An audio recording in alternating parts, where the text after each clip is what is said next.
واحد بھائی سوال پوچھتے ہیں کہ پٹاخے بیچنا اور پٹاخے خریدنا یا خرید کر بچوں کو دینا کیا یہ جائز ہے یا ناجائز ہے؟ بہت اچھا سوال پوچھا ہے واحد بھائی۔ دیکھیں،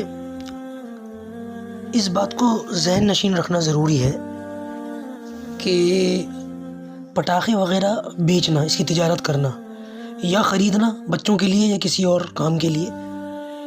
دراصل آج کل کے دنوں کے اندر ان چیزوں کا تعلق غیروں کی ایک خاص رسم اور ایک خاص تہوار کے ساتھ ہے، اور ویسے بھی غیر مذہب یعنی کہ اسلام کے علاوہ غیر مسلم جو قومیں ہوتی ہیں بہت ساری ہیں، بعض مجوسی ہیں، بعض کچھ ہیں، بعض کچھ ہیں، سمجھدار کو اشارہ کافی ہے۔ بات دراصل یہ ہے کہ غیر مسلم بہت سارے مذاہب کے اندر آگ کو خدا اور باقاعدہ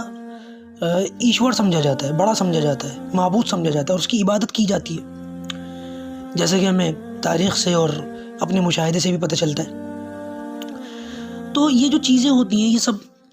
اسی سے متعلق ہوتی ہیں، آگ اور پیسہ اور یہ پٹاخے وغیرہ سب اسی سے اس ریلیٹ ہوتی ہیں، اسی سے وابستہ ہوتی ہیں۔ تو اس تعلق سے ان خاص دنوں کے اندر ان چیزوں کو خریدنا، بیچنا، بچوں کو دینا سب ناجائز ہے، بالکل صحیح نہیں ہے، اس لیے کہ وہ اللہ کے رسول صلی اللہ علیہ وسلم کی روایت ہے، من تشبہ بقوم فہو منہم، کہ جو جس قوم کی مشابہت اختیار کرے گا وہ انہی میں شمار کیا جائے گا، قیامت کے دن اس کا حشر بھی انہی کے ساتھ ہوگا۔ تو لہٰذا دیوالی وغیرہ کے موقع پر بچوں کو پٹاخے دینا یا وہ کھلونے جو پٹاخوں وغیرہ کے ساتھ جن کا تعلق ہوتا ہے، یہ سب غیروں کی مشابہت ہوتی ہے، اور ہمارے بچوں کے اندر پھر ان چیزوں کی اجنبیت اور ان چیزوں کی کراہیت بچپن ہی سے ختم ہو جاتی ہے، اور وہ ان چیزوں کو اچھا سمجھ رہے ہوتے ہیں۔ اور آج کل کا جو ماحول ہے کہ آہستہ آہستہ وہ بندہ نہ مسلمان رہتا ہے اور نہ وہ کچھ اور بنتا ہے، بلکہ وہ درمیان میں لٹک کے رہ جاتا ہے، یہ انہی باتوں کا نتیجہ ہوتا ہے۔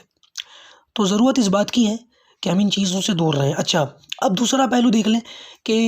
ویسے عام دنوں میں، نارمل دنوں میں پٹاخے وغیرہ لینا یا بچوں کو دینا دیوالی کے موقع سے ہٹ کر،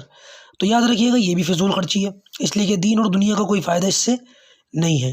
تو بہرحال اس کی تجارت نہ کریں، نہ خریدیں، نہ بیچیں، اور بچوں کو تو قطعاً لے کر کے نہ دیں، قطعاً لے کر کے نہ دیں، اس لیے کہ ہم شروع سے بچوں کے شعور میں پھر یہ باتیں ڈال رہے ہیں کہ بیٹا یہ چیزیں غلط نہیں ہیں، یہ چیزیں صحیح ہیں۔ زبان سے ہم کچھ بھی کہتے رہیں، لیکن یہ چیز ہمارے بچوں کے دماغ میں ریکارڈ ہو جاتی ہیں، پھر آپ ان کے سامنے ساری زندگی بولتے ہیں نا، آپ کے بولنے کا کوئی فائدہ نہیں ہے۔ جو بچوں نے ایک بار تاثر لے لیا پھر وہ ساری زندگی کے لیے اس کے دماغ پہ چھپ گیا۔ تو بہرحال اس سے بچنا ضروری ہے۔ اللہ تعالیٰ ہم سب کو عمل کی توفیق عطا فرمائے۔